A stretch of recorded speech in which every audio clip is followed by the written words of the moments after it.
सुनाए चाहिए मिलत रहे बस। बड़ा भैया बात आप सुनना है। पहले गीत का निकले पहले अब गीत का चलत हो मीनाक्षी बतौली है। कौन लड़का भगवान भोलेनाथ से मांगत रहो दहेज में फॉर्च्यूनर न चाहिए लेकिन मेहरारू सुंदर चाहिए।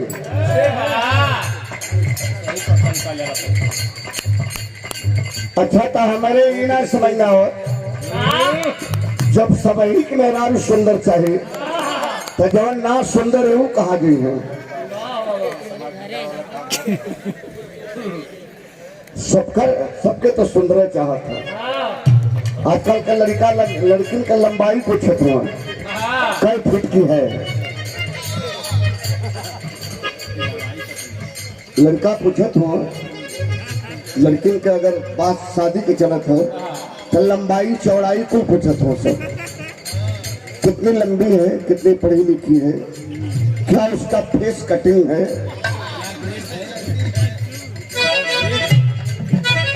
कितना वजन है। जमाना यहाँ तक आ गया बाबू। पहले जमाना इस माई बाबू लड़किन के देख ले जाए के पतो देख ले लड़का हुई तो बर्दाश्त करिए करिया रहे चाहे गोर रहे काला रहे चाहे कोचर रहे जौन बाबू दादा देखे वही पर लड़का बर्दाश्त करे। अब तो सवाल ना हो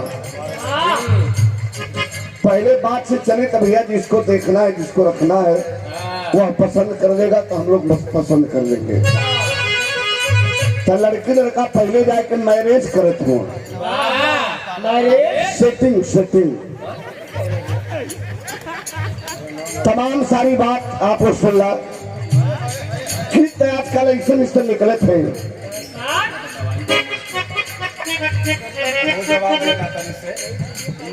अला तो हवा मार के जा पतरी पर पानी झार के जा जेके मलेरिया बुखार ना रही अगर मिजाज में सुन रही तो बुखार तो चढ़ी जाए। अब पहले भी तो मेला में बड़ी रैली रेला है बड़ा देर के बाद मुलाकात भई तो लड़का जाके समझाओ तो हेलो हेलो हेलो भैया भैया बस 5 मिनट गा के 2-3 मिनट गा के दे दी पारी झटके में लड़का हेलो हेलो कह ले। लड़की जब वो हर बुलाओ तो फट से हर घूम जाए ये हर बुलाओ तो फट से हर घूम जाए तब लड़का कले हेलो चलू तो नाराज भी रहती है तो बहुत अच्छा लगती हो कल तुम्हारी नाराजगी भी हमारे लिए बहुत अच्छा लगता है। क्या कहे बाबू आओ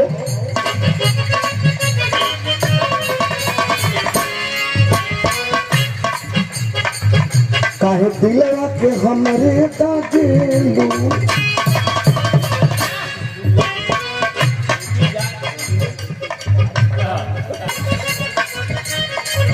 काहे दिलवा के हमरे दागेलू अच्छा ना लगेलू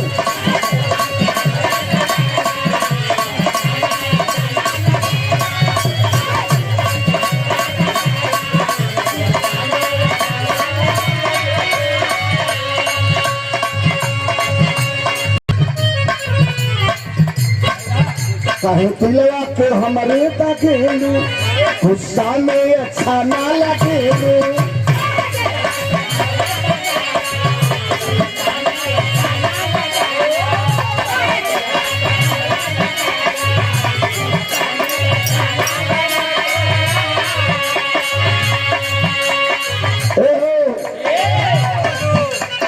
हम तनी साल तक कैसे बैठल है देखा तनी है कि ढेर दिन के बाद मुलाकात भैले तनी साहब क्या स्टाइल हमारे हीरोइन की चल रही है तो कथी की दवाई वाई ले के का कमर में लचक उचक हो गई का इनके पता हमार तोहार तो खाली बंदना पारी है रतिया के जाल ऊपर में होता लिखे गाय लगा था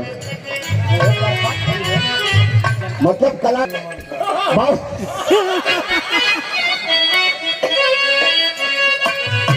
ये निजी उपज है भोजपुरी में ई कोई का गावल ना हो, हमारे को लड़का हो इंजीनियर विवेक जाबाद वो गावेला। एक लाइन बालगी अपन के बताई कि घिसल फिसल्ला ताजे आइटम हो का है बाबू आवा। चाहे दिलवा के हमरे तागेलू गुस्सा में अच्छा ना लगेलू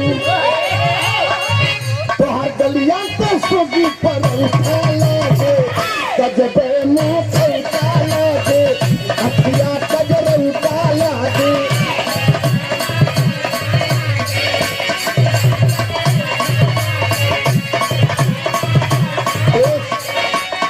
पैसा ढोल तो हर गलिया तो सोगी पर उठा लगे गजबे में फैला लगे अखिया कजर उठा लगे।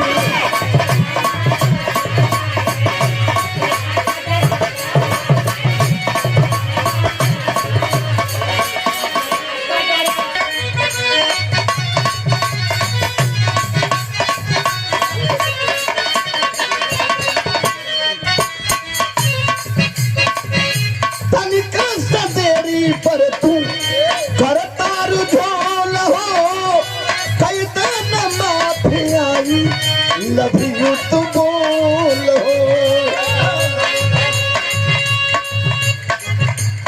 सॉरी क्षमा कर दो थोड़ा देर हो गया।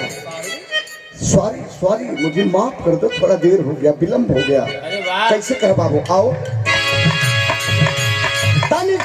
देरी पर तू करता रुझान हो कई दिन माफी आई लव यू तू बोल हो। नरम होठवा तो रेड के तो मैटा लगे का लगो गोईठा लगो बता कुछ समझे की कोशिश कर ली। हम कवि जी को बधाई देना चाहते हैं जो कवि लिखे हैं भोजपुरी में इंग्लिश का सेंटेंस का प्रयोग किए। कैसे नाटक आवा नरम होठवा तो रेड के तो मैटा लगे गजबे में फलता लगे अखिया कजर उठा लगे।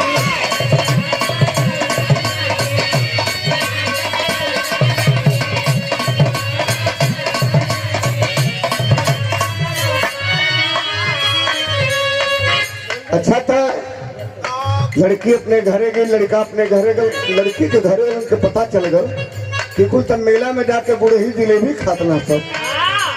इस संजय भैया के बड़ी पसंदीदा गीत थे का कहलाओ आई बानी तोहरा गलिया केने बाड़ू हमारी गलिया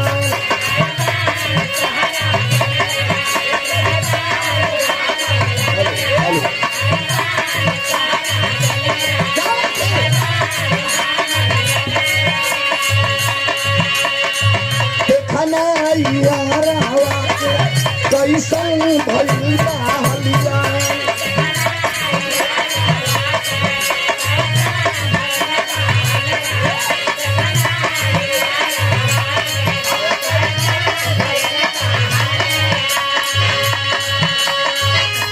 सुंदर उपहार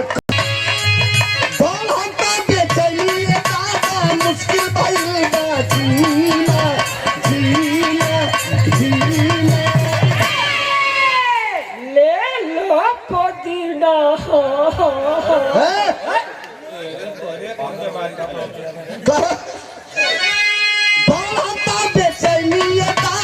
मुश्किल भइल बा जीना जीना ले पुदीना हमरो हसीना ले पुदीना हमरो हसीना।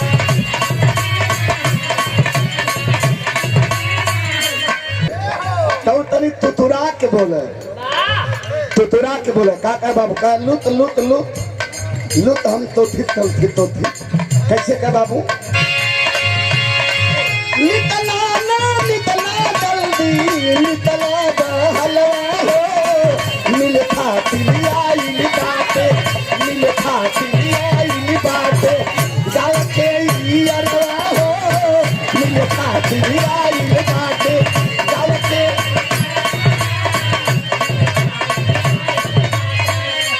का लोग का पहला मरदवा का था तनी सोनल कह दी अरे निकला ना निकला जल्दी निकला ना निकला जल्दी निकला बाहर मिल खातिर आइल बाटे मिल खातिर आइल बाटे जाते मिल खातिर आइल बाटे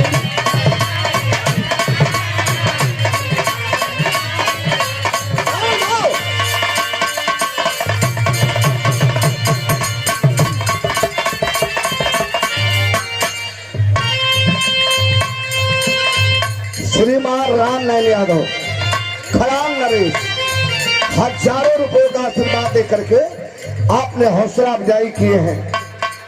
पुनः 200 रुपया सुंदर उपहार स्वागत के लिए चरणन में आपके धन काम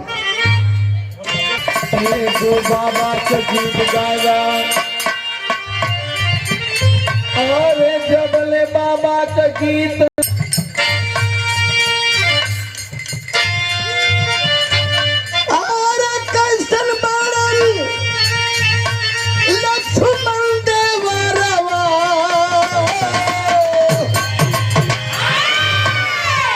कैसन बारन प्रभु जी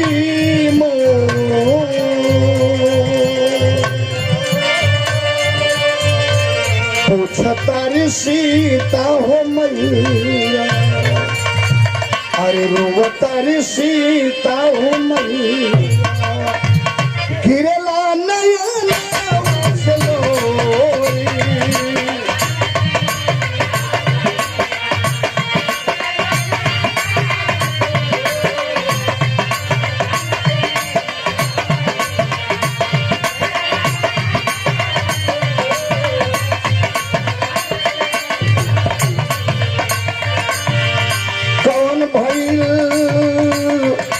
हमरा से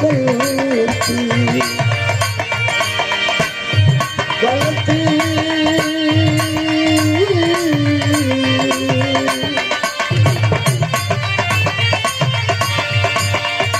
कौन भइल हमरा से गलती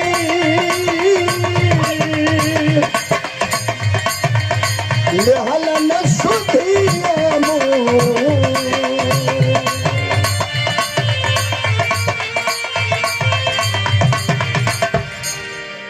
हो मैया पूछतारी सीता हो मैया अरे गिरला नयन